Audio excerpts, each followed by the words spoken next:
Y'all are here at Malvern Books for our September novel night. We've really enjoyed the series. It's given us an opportunity to connect with a lot of prose writers in town and around Texas, and that's been really a thrill for us, and so we really appreciate y'all coming out and listening. It's going to be, I'm sure it'll be a great night. So our first reader is Maria Elena Sandovici. She was born in Bucharest, a city she loves and can never stay away from for too long. In the pursuit of international adventures, she left Romania to attend college, then graduate school in the United States. Her first novel, Dogs with Bagels, is loosely inspired by her own detours as a young foreign woman navigating the emotional potholes and financial pitfalls of Manhattan.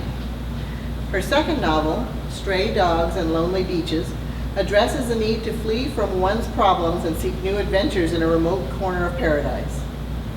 She is also the author of the blog, Have Watercolors Will Travel. An artist, a dog owner, a person, much like her characters, still looking for a place in the world to call home.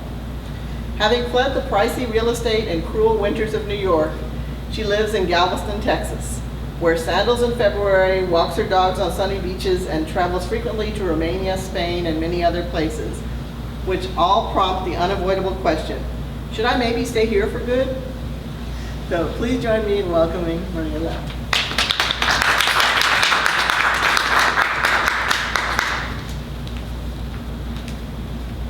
Thank you.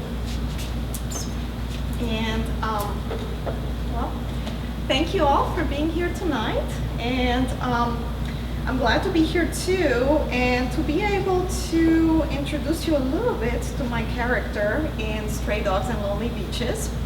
This is my second novel, and it's kind of ironic because it seems like it's my stepchild of a novel because I haven't paid nearly as much attention to it as I did to Dogs with Bagels, which is my first novel, and which is the one I kind of identify with that one more. But what's funny about that is that the novel is actually about a stepchild.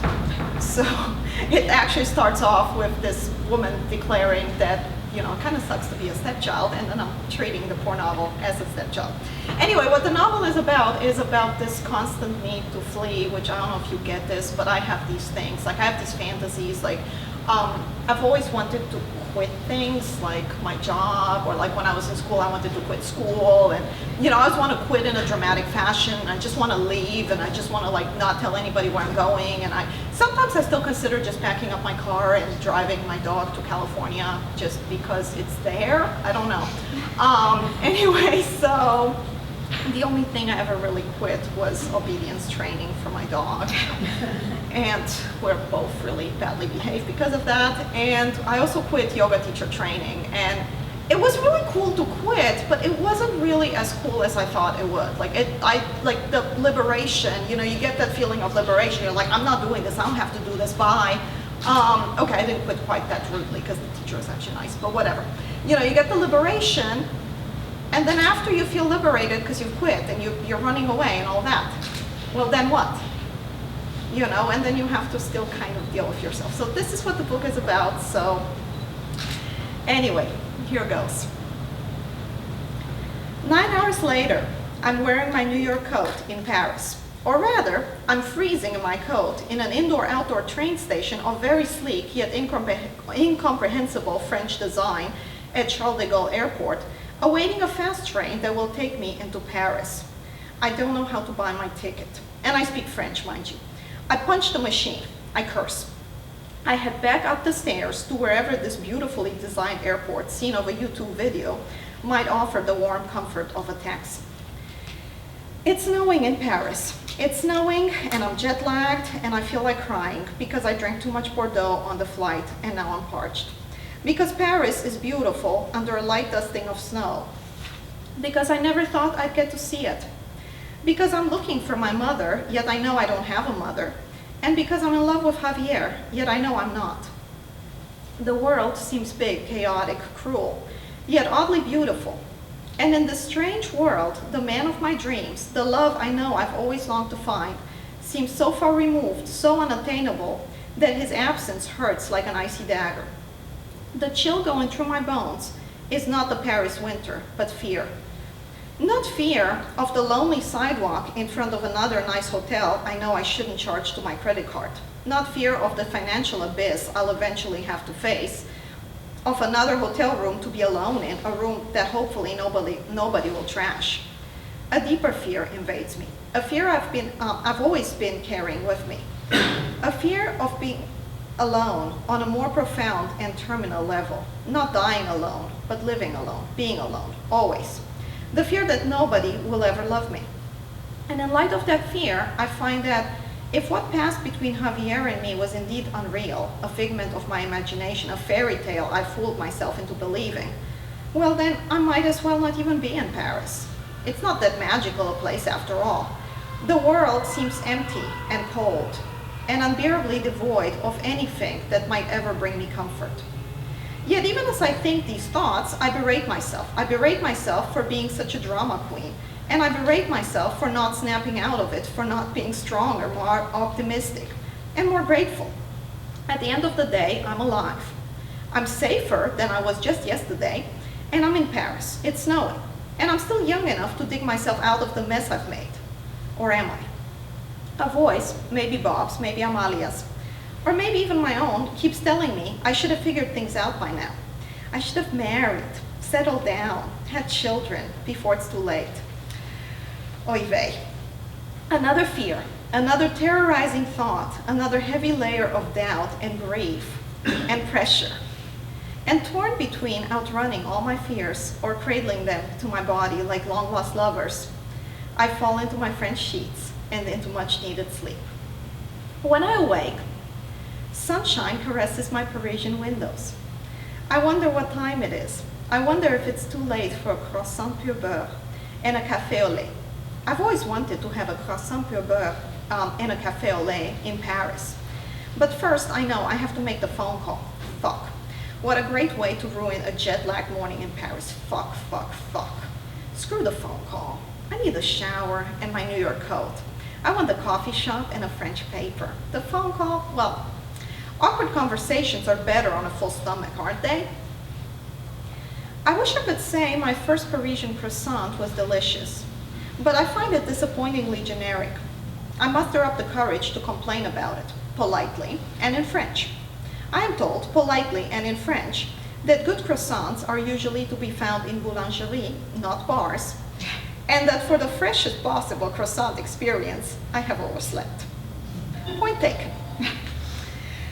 I sit and savor my strong, fragrant café crème. I linger. I ask for another. I don't want to go back to my room and make the phone call.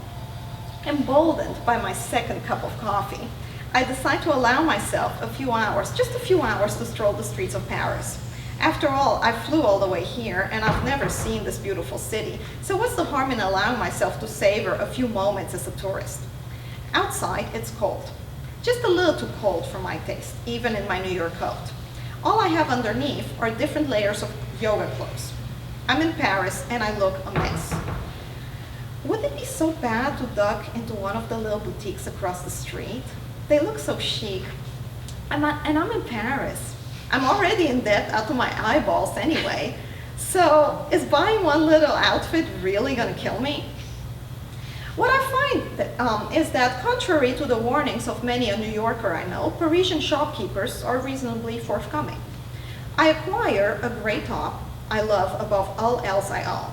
I get skinny jeans to go with it, fine leather boots, a cashmere scarf, the same alluring gray color that makes my heart melt and sets off my eyes.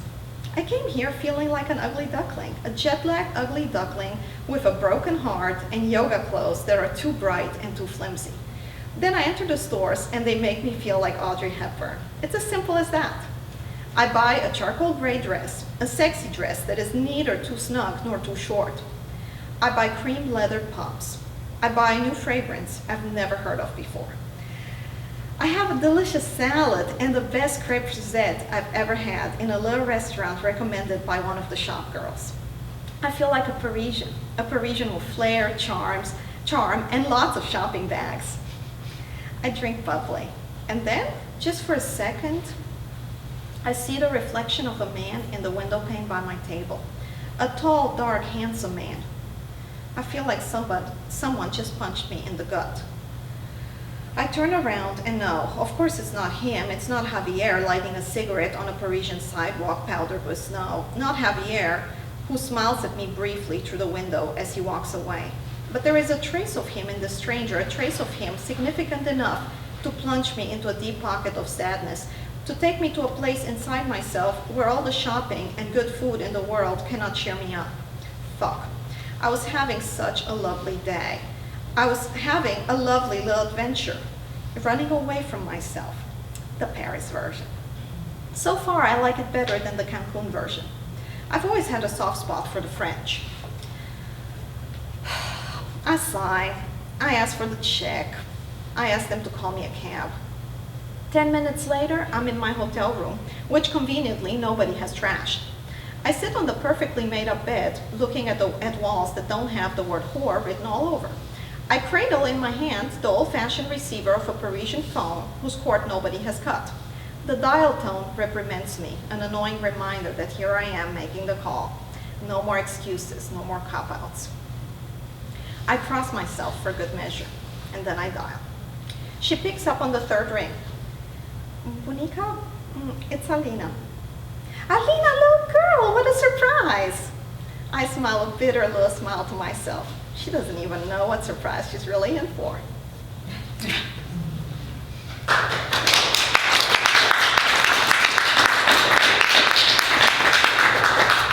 anyone have any questions for Elena?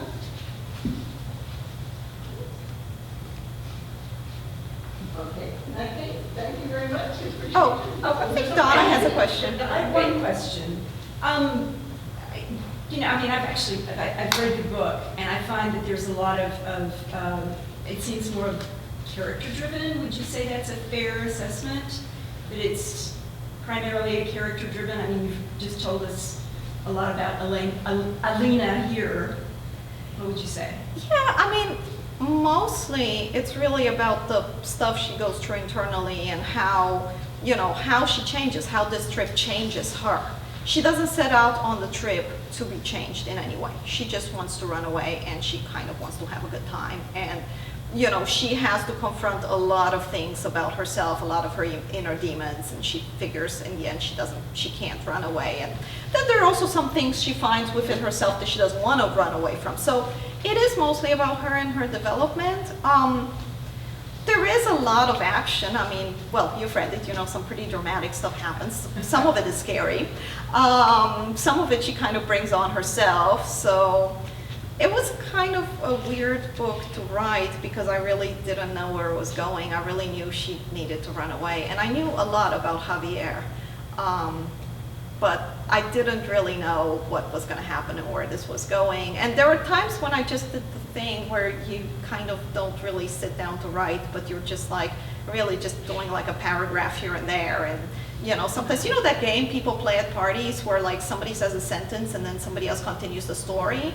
Well, sometimes I felt in writing this book that I'm doing that because I was just like kind of letting it lead me places and stuff happening. And, a lot of times she does things that she knows she shouldn't do, but I guess if she didn't do those things, she wouldn't figure things out. So it's character driven, but there's a plot. There are adventures. There are, bad things happen.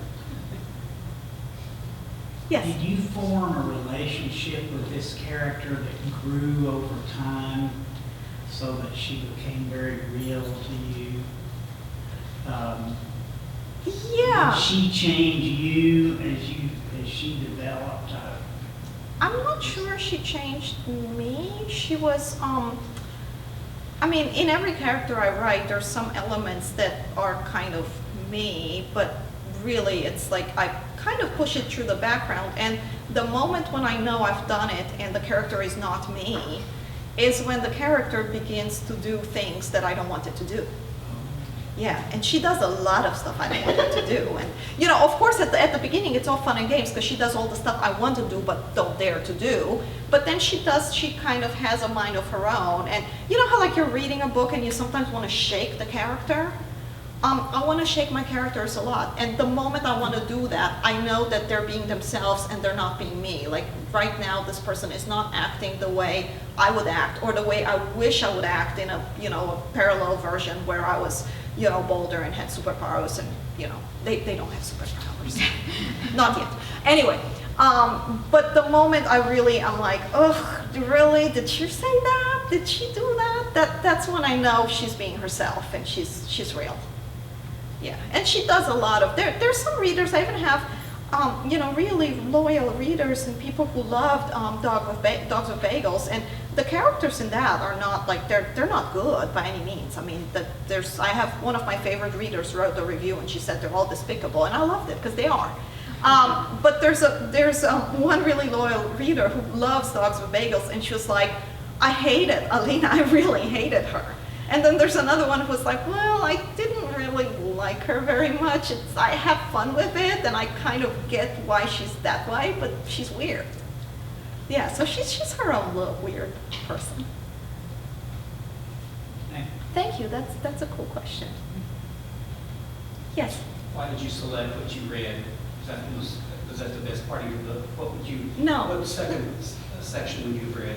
I would have probably read the beginning for y'all, because I feel like the beginning probably is the best, writing-wise at least, because you know how we always polish the beginning because it has to be really attractive, but I would have felt like I'm cheating y'all out of something because the beginning is available for free. So you go to Amazon, you get to read the first, you know, I think first 2 chapters or something.